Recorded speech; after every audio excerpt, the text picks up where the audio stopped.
BRS నుంచి గద్వాల ఎమ్మెల్యేగా విజయం సాధించి ఇటీవలే కాంగ్రెస్ పార్టీలో చేరిన బండ్ల కృష్ణమోహన్ రెడ్డి తిరిగి సొంత గూటికి చేరారు. కేటీఆర్ సమక్షంలో గులాబీ కండువా కప్పుకున్నారు. తను ఇకపై బీఆర్ఎస్ పార్టీతోనే కొనసాగుతానని చెప్పారు. కాగా ఇటీవల కాంగ్రెస్లో చేరిక సందర్భంగా బండ్ల కృష్ణమోహన్ రెడ్డికి అనూహ్య పరిణామాలు ఎదురయ్యాయి.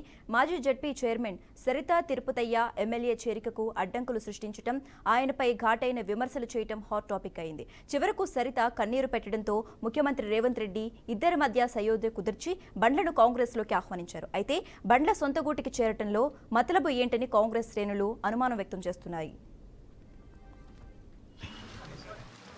అన్నాయను